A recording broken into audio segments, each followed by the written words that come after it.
This podcast is a part of the PodMania podcasting network. Check out podmania.co.uk to check out more of our great podcasts, features, reviews, match ratings and previews spanning the crazy and diverse world of professional wrestling.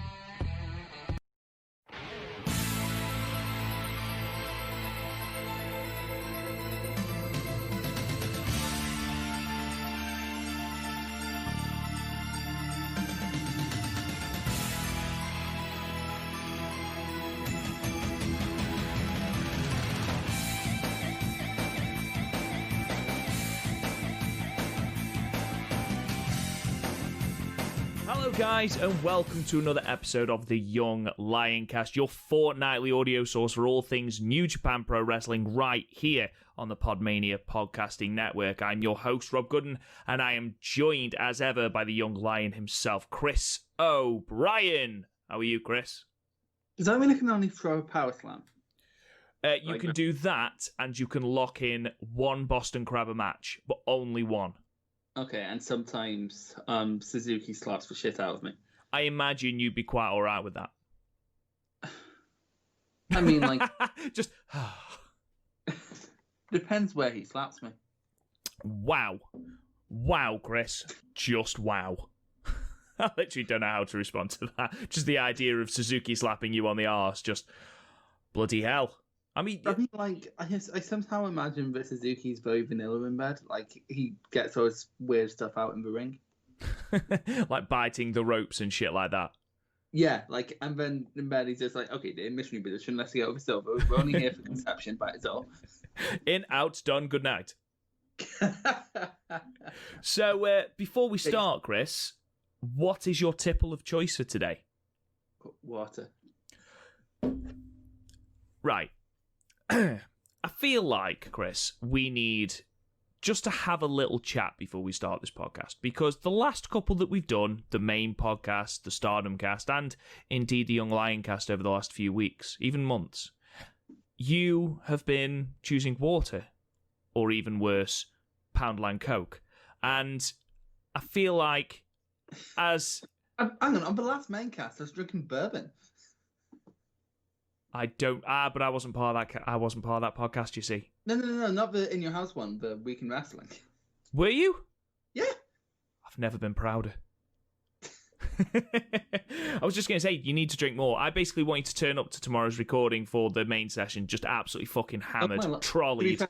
Tomorrow's like the Asda up at Dunbar only allows one person per family to go in. So tomorrow's shopping day. So I'm thinking about asking my dad for. But also, like, I have to make whatever I save from my SAS last me until this fucking pandemic's over and I can get a job. I love the fact... Oh, shit, drop me bottle opener. I love the fact that the local Asda in your shop... Oh, sorry, in your town, knows everyone in your town to the point where they can only allow one person from each family into that building. I could probably get away with it, but also, it's miles away and my dad... And I don't want to have to walk there. Just you entering the building. Is it Jesus? Oh, no, it's Chris. Has the revelation come? No, it's Chris. So, ladies and gentlemen, when we left you last, we had come off the back of Wrestle Kingdom 7. Hiroshi Tanahashi had beaten Kazuchika Okada to retain his IWGP Heavyweight Championship, effectively putting to bed that chapter in the book that is the feud of Tanahashi and Okada. However, as you know with any book, where one chapter ends, another starts, unless you're at the end of the book. So what we are doing today is... Sequel. And then there's a sequel. There's always inferior. Always. Harry Potter. You think Chamber of Secrets is better than Philosopher's Stone? No, but then Prisoner of Azkaban. The book, not the film. I'm afraid. No, Prisoner of Azkaban is better than Philosopher's Stone, and then like the best one is probably Goblet of Fire. But then Phoenix, Order of the Phoenix got a little bit bloated. But Half-Blood Prince, I love that book. But then Deathly Hallows, I don't know, I felt like she was sort of scrambling for an ending, and it basically ended with, they shacked up with people they met when they were 11. And yeah, I mean, if you've never read the Harry Potter books, that is a pretty good summary. You know, shit happens, and then they shack up with people they met in year one of Hogwarts. So and then And then there's the Cursed Child, which is I hate. It's like the worst form of fan fiction. And not only that, there's a love triangle between the Malfoy son, Harry's son, and a 23-year-old. I'm like, let the little kids be gay. Why involve a 23-year-old? They're like 11 years old. Stop it. Can we just appreciate for a moment in that book that the lady on the train, spoilers by the way, the lady on the train turns into the fucking Terminator when someone tries to get off? What the fuck is that bollocks about? Yeah. To be fair, you know what's funny? I didn't actually finish Cursed Child. But like, you know how it has like the binding, and you can put like, and you're meant to use that as a bookmark. Well, I did because I didn't have a bookmark. But the thing is, I didn't put it on my shelf. It was on my windowsill, so you can literally see from like sun damage where I stopped reading. I'll be honest, Chris, you are missing absolutely nothing. However, that doesn't mean that if the opportunity were to present itself, I wouldn't go and see it in London. I'd be more than happy seeing it, but like also I'd be like drunk and laughing the whole time. It's basically like going to Takeover. I'd be chanting as well. Just in the middle. Just in the middle. One fall! Anyway, as I was saying, ladies and gentlemen, Okada is coming out of the Tokyo Dome in 2013, having lost again to Hiroshi Tanahashi. And this is where we embark on episode 4 of our deep dive into the feud between Tanahashi and Okada. We've got our 3 matches set for today. However, Chris, I know you want to talk about some of the contextual matches before we deep dive into our first match. So if you want to give some background, feel free. Okay, so it's a weird one bit. Well, it's not weird. It's just these 2 matches are probably better than the matches we're covering. Actually, not the Okada. Actually, not the anniversary match, but it's definitely better than that fucking New Japan Cup match. But they're important to the story, but not as important leading into this. It's basically just a title defense and Okada getting beaten by Suzuki. Because that's a thing. I'm not even sure how they ended up feuding. Something must have happened at Dash. And then... Yeah, maybe. And then Tanner took on Anderson, which is a match I want to talk about because it's surprisingly good. Yeah, again, I will just say that, coming off the G1 Climax 22, where he got to the final, lost to Okada, and then lost to Okada at King of Pro Wrestling in apparently what was another good match. I now understand that Anderson is a good worker, but as a character, there wasn't much further he was going to go. Oh, that's still an issue, except he was super over here. Do you think he was super over, or do you think, well, I know that Tanahashi is God in New Japan, but do you think, because I'm going to ask this later on in our actual Okada versus Tanahashi match for this episode, do you think they were just ready for something a little bit different, potentially? Maybe, but also, like, Tanner was getting more overtly heelish around this time, so he was sort of earning his boos. Yeah, and that does come into play in our first match, actually. But yeah, this match is actually an underrated gem. It's not as good as star ratings would have you believe, in my opinion. Although, like, the cage match rating of 9 does back it up. But really, cage match giving it a 9. Cage match voted at 9. Some of that includes more recent, but like even ones at the time, I've given it between a 9 and a 10. But like as you get further removed, there's more people not liking it until you get to 2017 when Anderson and Gallows ended up in the Fed, and people are going back going, "Oh, isn't Carl Anderson amazing?" Because they want to pretend they know about New Japan. Those fans annoy me. Just be honest. I don't know. Anyway, this match is it's really good, but like for me, it's just another defense for Tanner. Like, and he got Anderson over pretty well. Yeah, it sort of doesn't help that you look at the top guy in New Japan, you look at that belt, and yes, Bob Sapp has held it, yes, Brock Lesnar's held it, I know that, but at this point, it was more prestigious. Exactly, you are not going to put it on Carl Anderson. Championship prestige goes in ebbs and flows. For example, around this time, We had Rob Conway as NWA champion. Like fuck was that championship, the most prestigious belt in the world or ever at that point, because Rob Conway had held it and he was in the title scene until at least 2015. Because when I was doing my watch for 2015 earlier this year, he was still fucking there. I hate that man. But yeah, like it goes in ebbs and flows. Within the mid 2000s, the IWGP Championship meant nothing, and now it means a lot. Yeah, absolutely. It is important, as you said, that you mentioned Suzuki and Okada. Obviously, that comes into play, but like later on. But that's another sort of. I wouldn't say it's not a weak match per se, but like when I think of Okada Suzuki, I think of that match at New Beginning in 2017. That was like a low-key match of the year contender, and here it's just fine. Yeah, I mean, their Royal Quest match from last year was absolutely phenomenal. I really enjoyed that match. It's nowhere near as good as that one. Like, this is like a low 8 for me, and Royal Quest, I was like a low 9. So, what's your favourite Okada versus Suzuki match? New Beginning. It was like New Beginning 2017. It was just a fucking. It was essentially a 40-minute leg match. I loved it. Do you prefer that to their 30-minute time limit draw in the G1? Yeah. Okay. Just wanted to check. Right. Anyway, moving on from New Beginning, and we take two very different paths. We're going to start by picking up Tanahashi's narrative, and at the anniversary show, the 41st anniversary show on the 3rd of March from Korakuen Hall, he is taking on in the semi-regular IWGP Heavyweight Champion versus IWGP Junior Heavyweight Champion stakes. He is taking on the now Finn Balor, Prince Devitt. Chris. Oh, have you heard the story from Fergal about how he got the name Prince Devitt? Please do. Please tell me. So he was told to think of a new name because the Japanese commentary couldn't say Fergal properly. And they were like, we're just going to give you a new name because it's easier than our commentators having to learn how to say Fergal. So he went up to Gato and was like, what about King Devitt? And he thought for a second, like, no, Prince Devitt.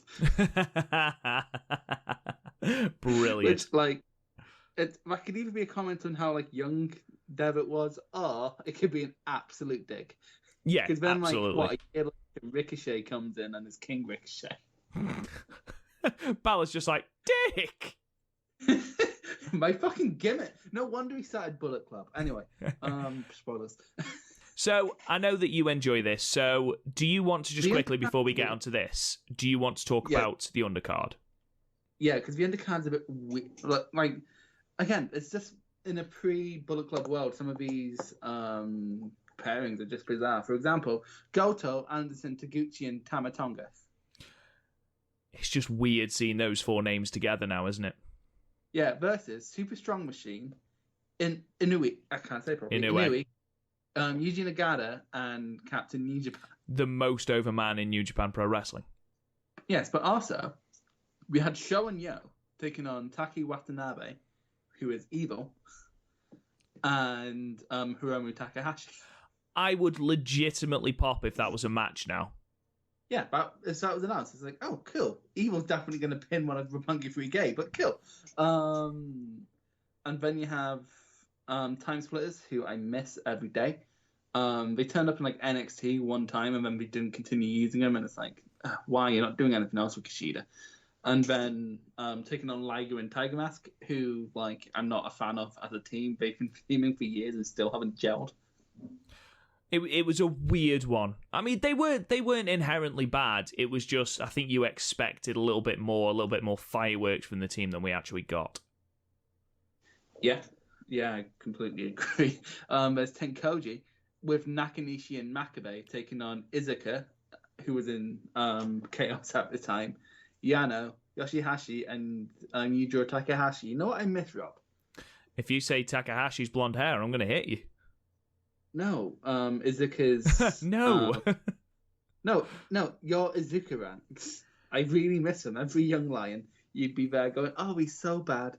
And it's like, well, he's on the undercard, why do you care? And you cared so much, Rob. I did care, and I cared a little bit more than I should have done. It's placated me now that he has retired. He had a relatively good career, a fucking long career. But no, I'm happy. It's amazing Like, for example, Mr. Hughes is still wrestling. How?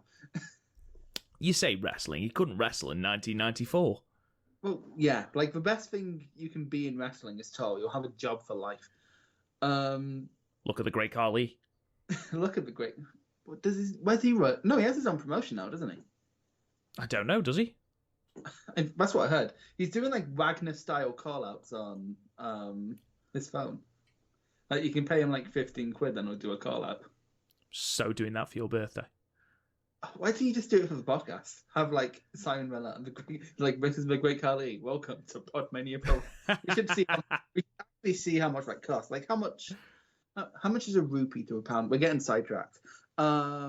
Just to mention what Okada was doing on this card, he was teaming with Goto, Ishii, and Jado against the Suzuki-gun team of D.H. Smith, Mashimo. I can't say it. Mashimo.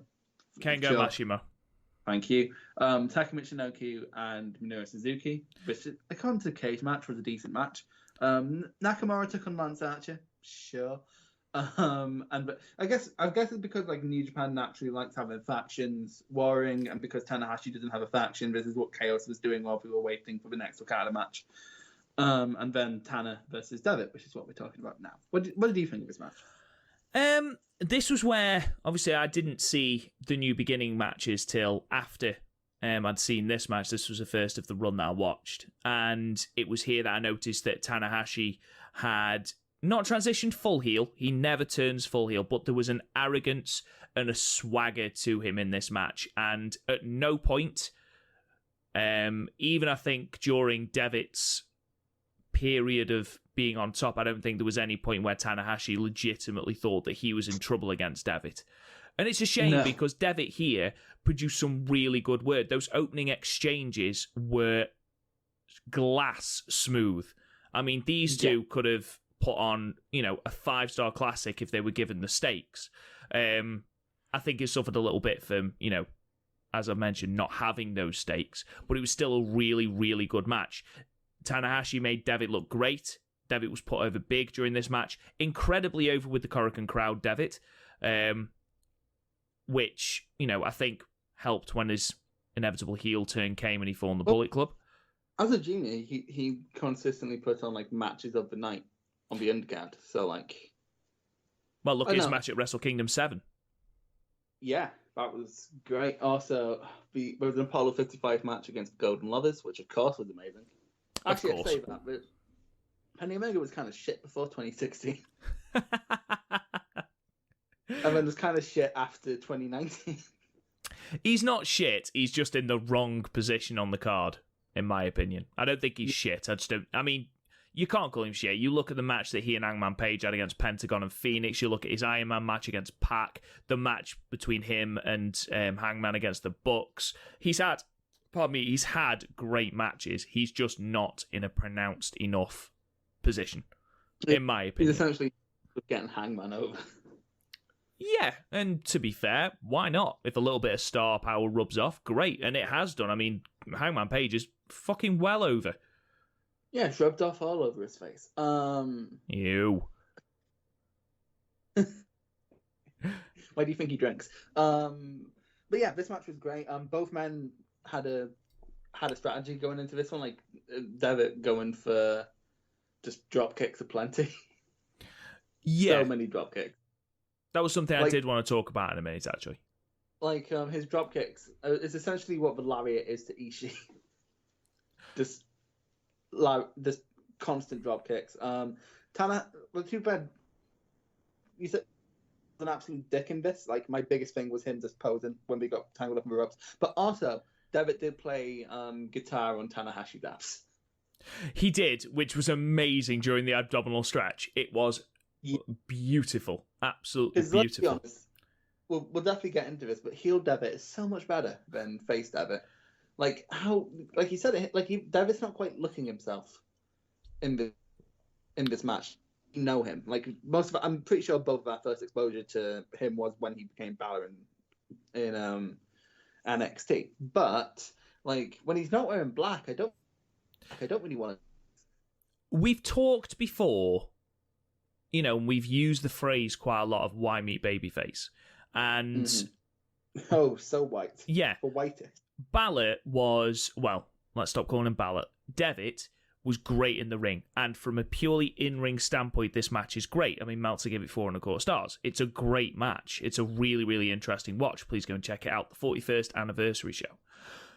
The problem is, you look at the charisma and just the general aura around Tanahashi, and I know that he's the IWGP Heavyweight Champion, and, you know, no matter how you spin it, that is a step above the Junior Heavyweight Championship in prestige and in how it's booked. Tanahashi is the star. He has an aura. Devitt doesn't have that, not as a face anyway. However, like you mentioned, those flashes of heel, you know, where he mocks Tanahashi's stance, where he mocks the air guitar on his abs and does things like that. You can see little... Say again? Like when he actually like goes for limbs. Yeah, exactly. He's got that little bit of charisma, but I don't think he had it in spades here. I think it was just a case of it was a good match with two good competitors, and Tanahashi was the star of the match. And I think that's all that can be said, really. Devitt is a great in-ring competitor, always has been, but I think he struggled as a face, just like he did in WWE. He could never really... There was never really anything there as a babyface. Well, in NXT it was. But like the main roster can't book anyone who's under 6'1" properly. No, and that's with the crowd's blessing. But even so, you know, even when he was in NXT, you know, he wasn't a full-blown face. He did heelish things. You know what I really miss is those roundhouses he was doing near the end of his match. Yeah, I haven't seen him do those in years. It's probably because, like, they're probably a bitch to do, and he can get away with doing much. Like, right now, he can do get the crowd engaged with much less, as seen in this fucking Gargano match. So, like, if you can do that, why not? Like, from what I saw an interview with Simon Gotch, and he said he saw Japan as sort of his art, and now he was going to the Fed to make his money. And apparently, he was making 6 figures in merch in NXT, which is crazy. Just in merch without his contract. Just in merch. Fucking hell. I know. What did you give this match overall? A high 7, low 8. I gave it a high 7. Now, that's nothing against the match. 7's still above average, far above average. It's a 3.5 star. Tanahashi doesn't have a history of being very giving to juniors, so like it's a miracle it was this good. Yeah, absolutely. And the only thing that I feel in the finish was it came out of nowhere. I don't feel like there was, you know, the build. Yeah, there was no road to it. We all talk about that finishing stretch and how that can really elevate a match. And I feel that lacked this a little bit. And the high fly flow came from, you know, pretty much nowhere. I feel like this match almost had another minute in it. It was like they sort of went, right, we need to finish now, where they missed out the entire finishing stretch, the entire closing stretch. That's not to say this match isn't good. It is good, as we've already said. But with stakes and with a more charismatic Devitt, which we will get to. Oh boy, will we get to. You are going to get a better match. However, no stakes, white meat babyface Devitt with, you know, perhaps not the chance to show his charisma in the way that he would potentially like to or potentially can do. I think giving it 7 stars is appropriate, really. So, with that, we go and we check in with Kazuchika Okada, who, of course, had his match with Minoru Suzuki at the New Beginning, and then went into the New Japan Cup 2013, hoping to win it to get another shot at the gold. So, on his way to the final, he defeated Lance Archer in the first round via submission. That is important. He then beat his old foe, Carl Anderson, in round 2 via pinfall. Defeated Toru Yano in the semi-final on March 23rd. Both semi-finals and the final took place on one night. He defeated Toru Yano again by submission. That is really important. And then went on to the final in the main event of March 23rd. When there, he would face another old nemesis of Kazuchika Okada, Hirooki Goto, who, when he realised it was Okada in the final, probably went, "Oh, for fuck's sake, not again." To be I'm looking through the history of New Japan Cup. Goto's in the final so often. Yeah, it's difficult to say that he's a bottler, but he is. 2012, 2013, 2015, 2016. Doesn't he win it in 2016? No. Naito wins it in 2016. That's how he Oh, won of course, yeah, of course. He won it last year, though. In 2012? Yeah. Were you very confused for a second, thinking he didn't win this? I was just going to say, that's not why we're covering this. Yeah, of course, he won it in 2012 when he went on to face Okada at Wrestling Dontaku. Go and check out episode 2 of our podcast. Speaking of Goto, his path to the New Japan Cup final started on the 11th of March against Tama Tonga, who he defeated via pinfall in 9 minutes and 37 seconds. He then went on to face Tomohiro Ishii, his future stablemate, pinning him in 1846. In his semi-final, then, he went on and defeated Davey Boy Smith Jr. in 8 minutes and 14 seconds to, as I said, set up that final match between himself and Okada. Chris, I believe you have points on this match, and you said it in a way that made me think he doesn't particularly like this match, so enlighten me further, buddy. This match was dull as pig shit. I was so bored. Okay, what about it made you that bored? It didn't do a lot to distinguish itself, at least for me, from its match in Fukuoka the year before. I felt like I was watching a repeat, apart from Goto was wearing his hammer pants, which meant they had less comical value. I missed those hammer pants already, to be honest. I don't know, I just found it fine. I thought it was fine. I thought it was serviceable. But, like, I guess it's because within the series it is surrounded by greatness, but, like, still. Yeah, I get your point. I do get your point. I think this was very, very similar with a few differences to that Dontaku match that we reviewed before. Goto, when he was on offense, there were flashes of brilliance.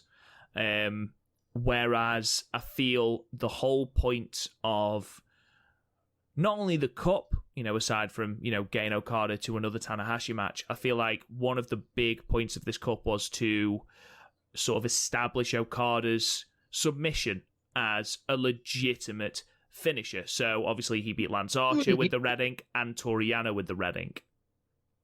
Why didn't he use it against Goto then? He did. He used it for quite a long time. I should rephrase. Why didn't he finish Goto with it? I agree with you. I do agree with you. I think he should have done. But it's a good question. I do think this is the point of the cut. I think this is the point. I think it's a case of, right, let's get Okada to invasion attack.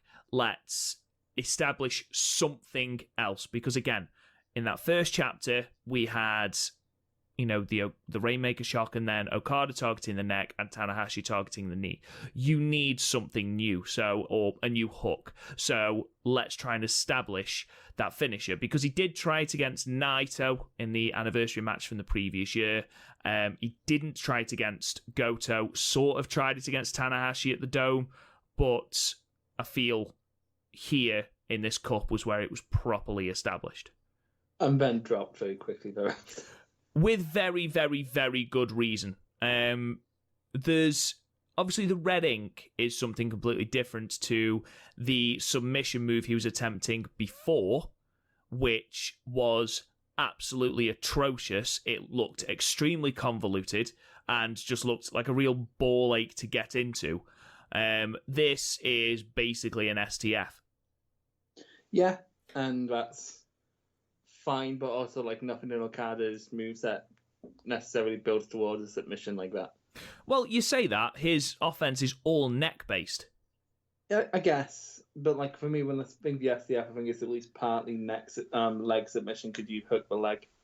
Yeah, I can see that. The way he locks it in against Tanahashi at evasion attack, it is very much targeting the neck. Very much so.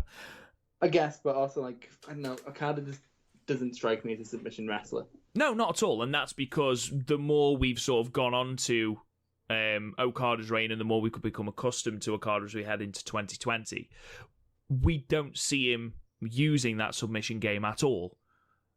You know, I can't even remember the last time he broke out the red ink. I think he once somehow counted the Destino into it one time. I might be imagining it. Maybe. Going back to this match, I personally didn't find it as exciting as their Dontaku match, and the reason for me is neither wrestler seemed to have a plan, and there didn't seem to be a story beyond this is a tournament final. And, you know, sometimes that works. Sometimes that's all it needs. But I just think in the Dontaku match that they had, you had Goto, who was still didn't want to acknowledge Okada as the champion. He was sort of dismissive of Okada, if you like. Here, we didn't even have that. We just had a Goto match, a very stereotypical Goto match, lots of strikes, lots of hard-hitting moves, to Okada, who just hit all his signature offense. I mean, don't get me wrong, we had a top rope Ushigoroshi, which looked fucking incredible. Yeah, we had that in the Dontaku match as well. Even so, it's still a great move. But again, It's like what you said. They are two very, very, very similar matches. And this, despite it being a cup final, still didn't have the heat it needed to have. Well, this was for me because there was like no character work for me in this match. No, none at all. And I agree with you on that. This was like the stereotype. Like there's been this weird thing where like people like Kevin Nash who get annoyed at all the praise people from Japan get about work rate because he just doesn't respect work rate clearly. He was like, oh yeah, but we have no character, but just people in black stiffing each other.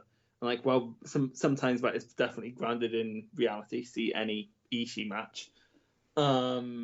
That's just not the case. Most of what me and Rob ever praise on either this or the Stardom cast is the character work. Like we just did the Stardom cast on Arisa Hoshiki, and every single match would be like, oh, you can see Arisa's character shining through.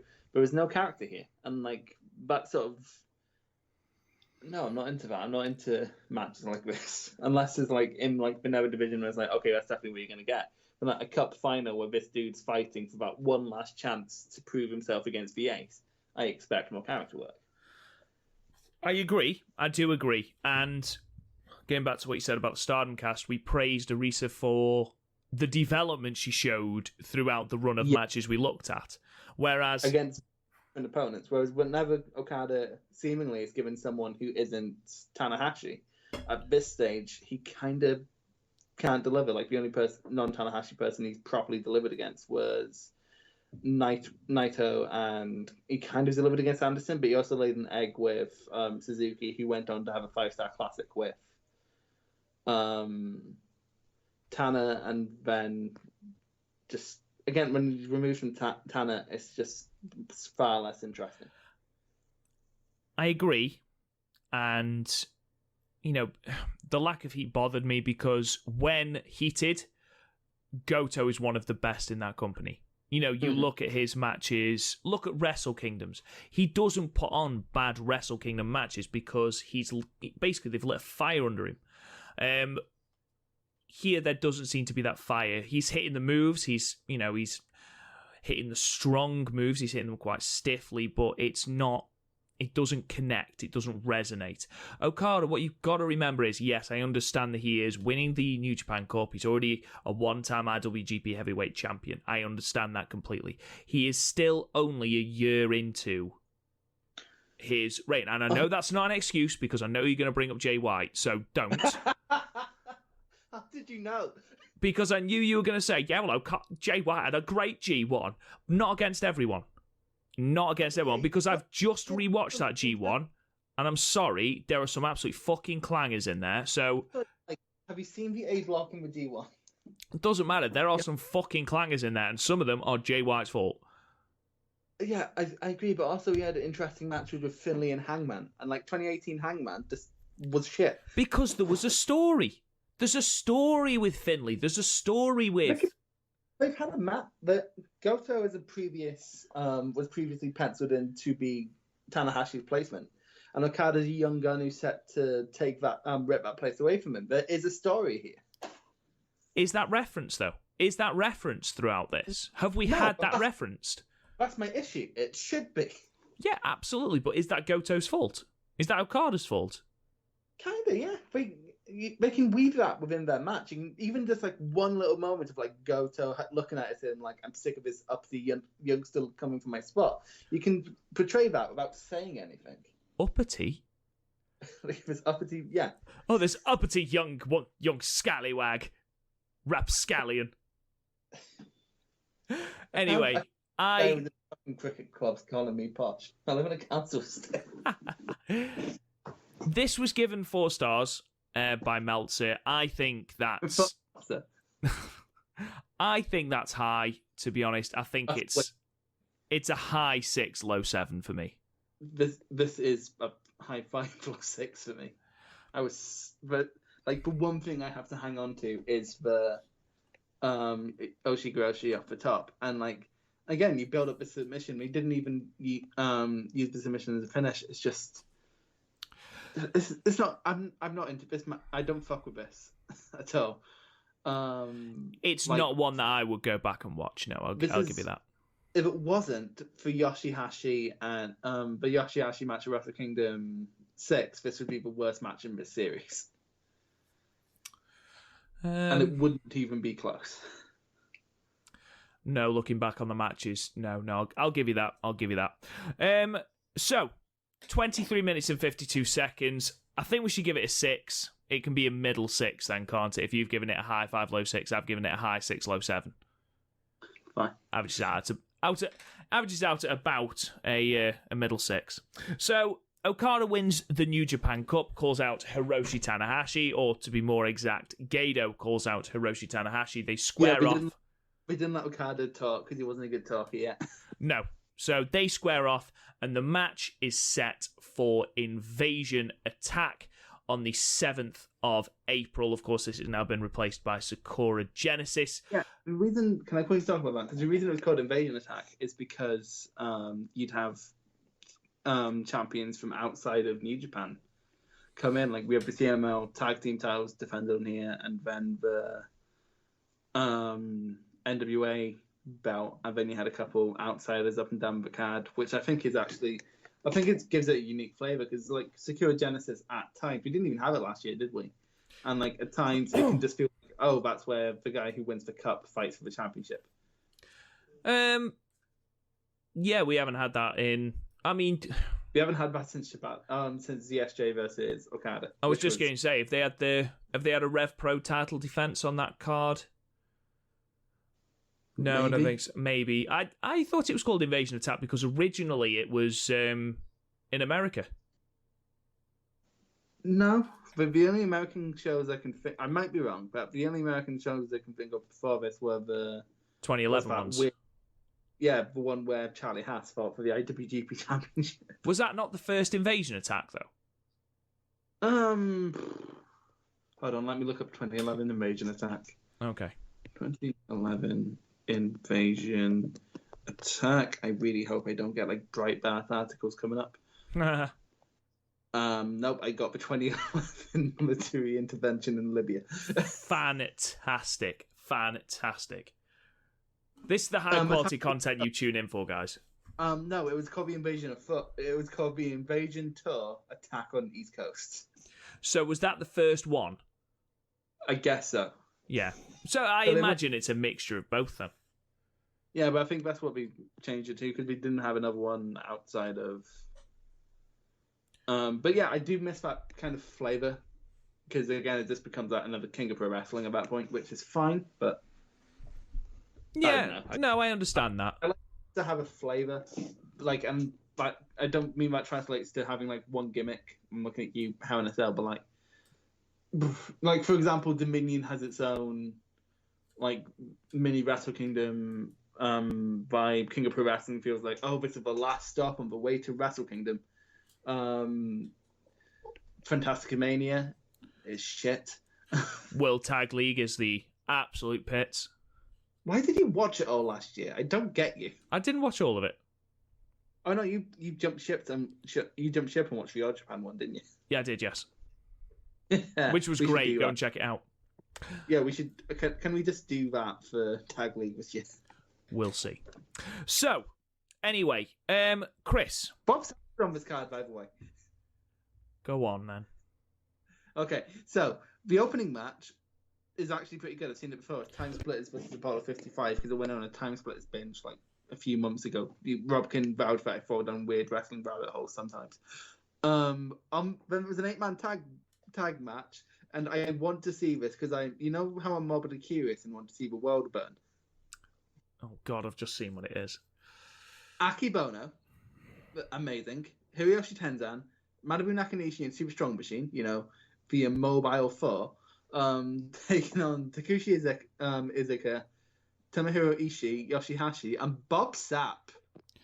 Bob motherfucking Sapp. Jesus Christ. Jesus. The thing is, Bob Sapp was over in New Japan. Like, his matches were shit, but like the New Japan audiences lapped it up because he had like a unique style. Have you seen his match against Nakanishi? Yes, I have. Oh my god. Oh my god. It's certainly not great. It's not great, but also like extremely entertaining.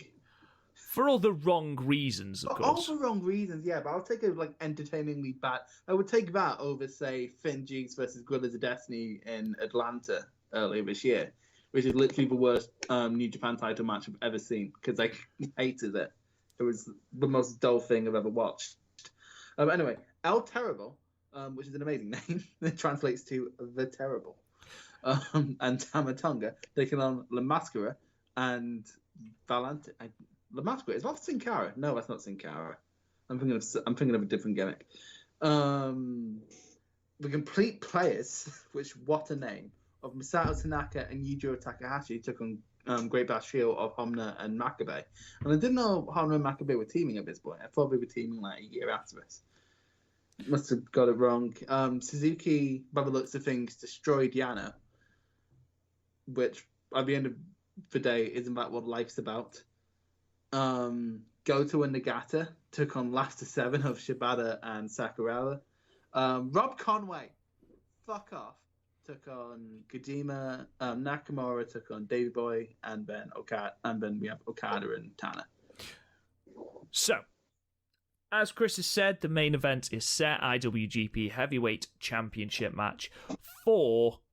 Between 4? Yes, 4. No, 3. 4. It is 4. Between Tanahashi and Okada. Look at the episode number, Rob. That was like watching listening to that. It was like watching Bambi learn to walk. I was like, is it 4? Yes. So before Chris talks about this one, I just want to quickly basically blow my load. I thought this match was an absolute masterclass from start to finish. Everything we moaned about in the matches preceding it was in this match. I talked before going on air with Chris about how Wrestle Kingdom 7 very much felt like the end of one storyline going into another. And I know Chris has said that he wanted this match to be the Wrestle Kingdom match because it had that big match feel. And though I agree on that, I do feel like this match is more fitting at the start of another story arc than at the end of the other one, because Tanahashi had to win that one. Okada's coming off the back here of 2 successive defeats to Tanahashi. He needs to win this one, and to win this one, he has got to change.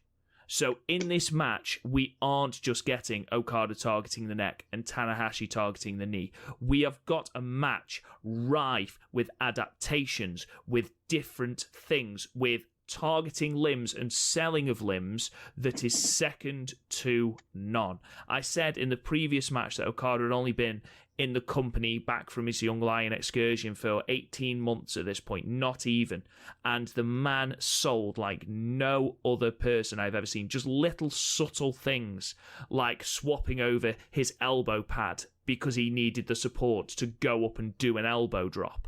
Just to doing things like just shaking it every now and then, every time he did something, trying to work feeling into it. He didn't forget about his arm. It was beautiful. Tanahashi very, very quickly realised that even though he'd had enough of Okada's shit, he very, very quickly realised that he would have to adapt because Okada had scouted all of his offense. He went for the drop kick to the knee and Okada moved.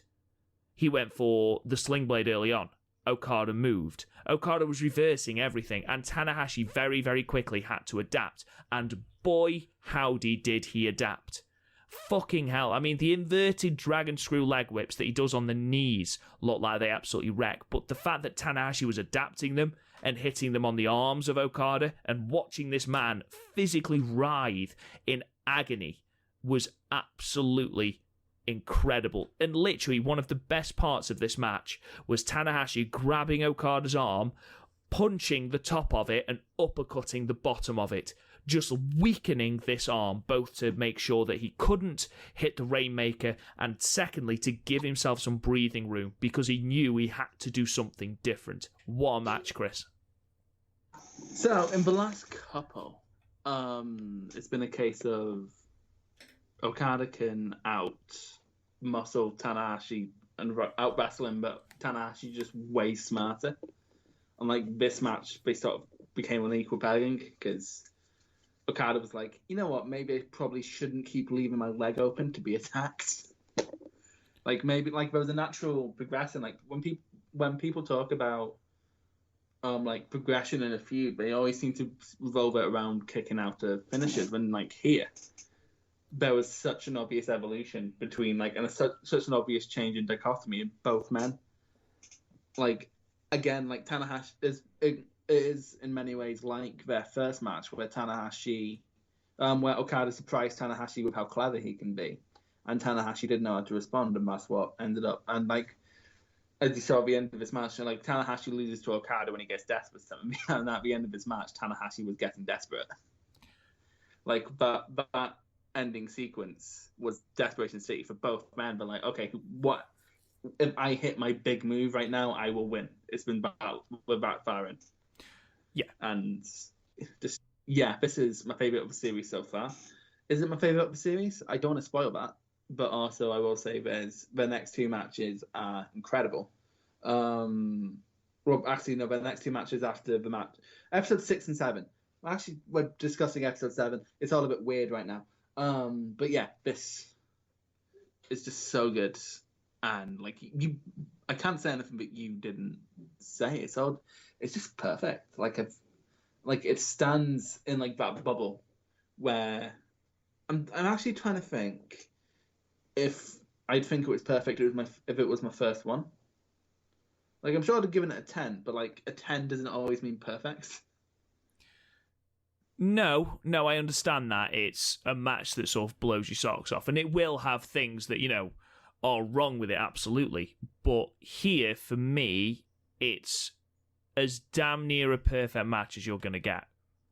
Yeah. It's up there with my favourite New Japan match. It's weird. Like, my favourite matches ever definitely aren't as airtight as this. Like, for example, Naito versus Omega, and I like that because they knocked lumps out of each other for half an hour. Whereas here, it was more targeted. I hate using the word cerebral because Triple H used it as a stand-in for boring. But just again, even that finishing stretch, despite the fact that Linz had been targeted, it wasn't unrealistic. That can be my biggest problem with a lot of matches. For example, someone like Kenta Miyahara can be selling his arm for his whole match, but then he's hitting suplex German after German at the end of his match. Like, whereas here, despite Linz being targeted, it nothing didn't make sense, if that makes sense. Yeah, it does, absolutely. And, just to go back to Okada's absolutely phenomenal selling, it didn't matter whether it was him trying to lock in the aforementioned red ink, which he couldn't do. He couldn't get his arm round, and he sold it beautifully. Or even doing his Rainmaker pose. He did it with both arms and immediately dropped his injured one because he couldn't do it with both. It's little story beats like that. It's little nuances like that make a match absolutely incredible and must see. And this was it for me. I said to you before we came on air, this might be one of, if not my favourite match ever. Because what's it compete on pure wrestling or just enjoyment? Let's just say you were to have your desert island graps. Just speaking from New Japan for a moment, because obviously we do a New Japan podcast. You're looking at obviously all three of the Omega versus Okada series. Mm-hmm. Yeah, but even so, I still think of a trilogy. I think of their G1 match. I think of their Wrestle Kingdom match. I think of their Dominion match. Yeah, the second one. I think the Naito versus Okada match from Wrestle Kingdom 14, just because of long-term storytelling, wasn't it didn't touch this on in-ring quality, but for long-term storytelling and feel-good factor, it's up there. Will Ospreay versus Hiromu Takahashi. I thought the Hiromu versus Taiji Shimori match from the Best of Super Juniors 25.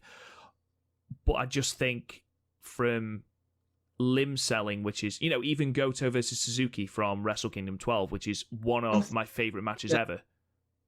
Honestly, with this, when it comes to limb selling, it's up there with Suzuki and Tanahashi from the year before.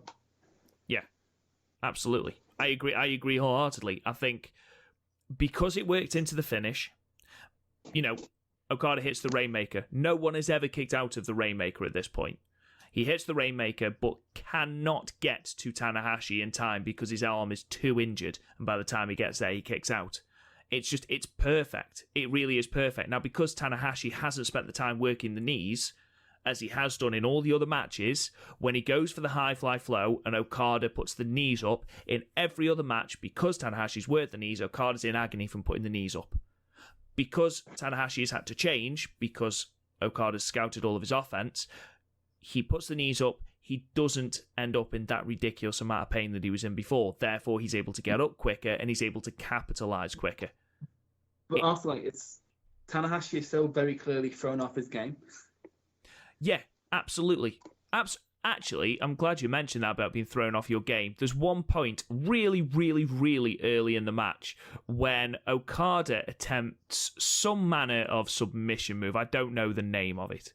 And it involves Tanahashi sitting on the ground and Okada behind him. He puts his head on the floor and he attempts to basically headstand over the top of Tanahashi. So he's on Tanahashi's neck and head. Yeah, and it takes him 4 or 5 attempts at it before he gets it right. The Okada of last year would have gone to pieces. However, here, he laughs with the audience, allows Tanahashi out of the submission move, gives a subtle little wink and a thumbs up to the camera, and is back on straight away.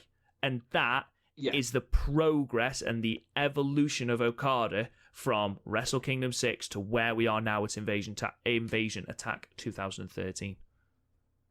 Yeah, and if your biggest issue in a match is, he had a bit of trouble getting into a bridging submission move, then you're fine. Yeah. It's someone told me, Hiromu versus Ospreay is bad because they whiffed one dropkick. I'm like, eh. And in a match with 500 million moves, I think I can forgive one not fully hitting. Yeah. For me, this match is damn near perfect. Yeah, you're never going to get that perfect wrestling match. There's always going to be that one thing. For example, another one of my favorites is Omega versus Okada at Wrestle Kingdom, and there's definitely limb work at the beginning that goes nowhere. And then just literally name me any of my favorite matches, there's issues. in them, but like, who the fuck cares? It doesn't suppress what you feel. No, absolutely not. And of course, Okada does finally manage to win with the Rainmaker. After $500 million counters. After, honestly, the amount of counters. But again, even they seemed smoother, Chris. Yeah. No, exactly. Like, it's countering into a Rainmaker can so often seem contrived, but like, no, you could very much tell how desperate these men were. Everything felt natural. Like, we talked about how well like Arisa and Mayu in Stardom do desperation. This is near that. Yeah, I agree. There's nothing else we can say about this match. It's just it's that good. You need to go and check this out. Of all the matches that we've watched of this feud so far, I'd say this alone is the match I would actively seek you out to go and watch. It is that damn good. It is limb perfection. Speaking of manipulating limbs, after Okada has got the pinfall, Gato is on the microphone, but who should come out, Chris? And this is all coming full circle on this episode, but the man who defeated Okada at New Beginning, Minoru Suzuki, and he wants Okada's ass. Yes, but also we're not covering that match next time, so I'm really unhappy that you brought it. We might cover it. It depends. I mean, like, it's one of the appendix matches. Like, it's one of those matches we say go out of your way to watch if you have the time, but also like it's an Okada Suzuki match, so it's going to go on for 500 million years. That is true. However, Chris, I reckon that is all we have time for. We're going to leave the feud there, and we will return post-Invasion Attack with Okada beginning his second reign as the IWGP Heavyweight Championship. But there is change in the air. Thank you so much for listening, guys. We really tell them what we should watch for next time. Oh yes, I forgot. Go on, please do. Okay, so your main matches: Okada versus Devitt at Casino Road. Devitt versus Tanahashi at Dominion. To get ready for a lot of that pacey little fucker. And then Okada versus Tanahashi at the G1. Your bonus matches: Fale and Devitt versus Captain New Japan and Taguchi. Tana versus Anderson and Okada versus Suzuki at Dentaki. Two of them are to continue to see what Tana and Okada are up to. And Fale versus Devitt, because that's the birth of a certain club. Ooh, a certain club. It's too sweet. Also, watch Makabe at the Okada Makabe match at Dominion if you want to continue watching Okada defenses. It's decent. The following G1 matches: Okada Devitt Day 1, Ishii Tana Day 2 for no other reason than it's a banger. Same with Shibata and Ishii later in the tournament. And then Devitt versus Tanahashi Day 4. And then there's literally nothing worth watching until Day 9. Right. Anything else you want to say, Chris? Dental plan. What? It's a Simpsons reference. Thank you so much for listening, guys. We really do appreciate it. You can check out the podcast anywhere you get your podcasts. Don't forget to subscribe, leave us a 5-star review and a comment. It really does help us out. Check out the website, www.podmania.co.uk, where you can check out all of our archived podcasts as well as all of our New Japan Pro Wrestling match ratings, including the ones that we have rated from today. You can follow us on Twitter at YoungLioncast. You can join the Facebook group, PodMania Podcasts. Look for the group and join us for all manner of good wrestling shit. You can talk to me on Twitter at RealRobGoodwin. Chris, where can they find you? I almost gave away my address, but I'm very tired. At Bushi. There you go. I don't use it, so you can't really find me there. But you can see my face if you want to, I guess. Ladies. Be happy I didn't say see my head then. Thank you so much for listening, guys, and we'll talk to you guys again soon.